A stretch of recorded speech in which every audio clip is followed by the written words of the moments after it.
Elaine and I were delighted to introduce the Bridge project to Mother Africa Trust in Zimbabwe.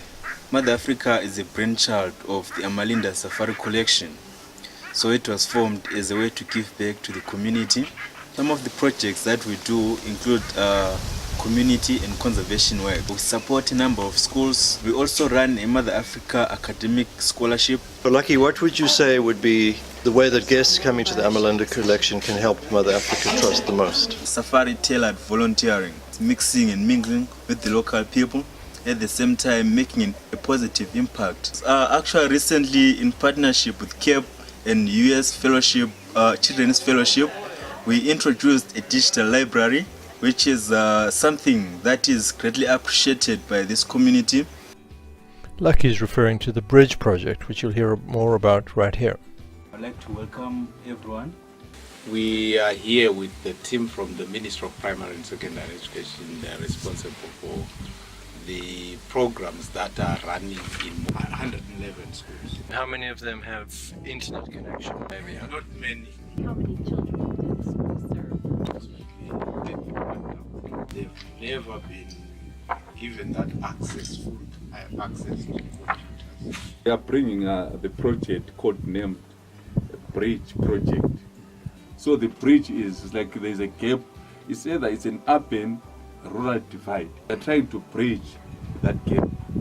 So in short, our project is aiming at two things. The first, we want to capacitate the teacher in use of ICT in learning and teaching. Then the second one, we want to bring resources. So we want children to have access to ICT resources. I think the ministry officials were excited. That's nice to hear. Good. If you touch the teacher, if you touch the learners, then the world is complete. Yes. I'm so excited. Really excited. Then Tinashe Basa of CAP demonstrated the Bridge Pi, which is one of the names we've given this collection of devices. He's showing the Raspberry Pi computer and the charging devices. So the solar panel feeds power to the power bank, and then the power bank goes to power this guy. Then you still can charge it on power. So this is a hotspot for education and learning. As good as internet, but it's controlled. So if we're saying community hotspot, it's free. We're not charging anyone to connect to it, because it's just knowledge that we're giving out to the communities for free. So we're basically bringing a digital library, which can also act as a teacher assistant. And then also the teacher can create their own content and upload it into that gadget. Oh. Yes. We're not here to spoon feed. Yeah. We're just creating a platform where students can interact. We want to also bridge the skills gap. We've got about 95% literacy rate. Everyone in Zimbabwe is intelligent, but only 38% is actually skills. So there's a big gap. We don't know how to do things with our own hands. We just have the intelligence, but we can't do it. If we can teach the teacher how to teach using technology, if we capacitate the teacher how to go around, how to navigate, how to actually prepare a lesson that they can teach using these gadgets, then we've won. So we had the support and we went into the field. So we were meeting with the school officials from the Whitewater Primary School, and they're going to be presenting the Bridge project. And it is such a pleasure that today I've came with some partners from CAPE and also from US African Children's Fellowship. Today we're bringing an exciting project which we call the Bridge Project. On behalf of USACF, I present you with 2 Kindle tablets and the chargers, and especially the Raspberry Pi, the knowledge center for the future. We are very much grateful to this offer, to this gift. It will go a long way in helping and assisting our schools. After a warm welcome, Charles and Tinashe booted up the Bridge Pi, and soon every device in the room was able to access the learning content. helping the teacher, is bringing the teaching methodology from the different angles.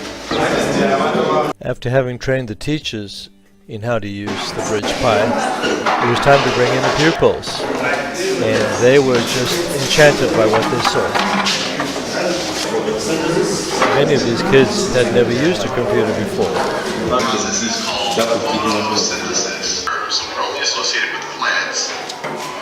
But as with kids the world over, they were very quick to learn and adapt because they were extremely eager to become familiar as soon as they could.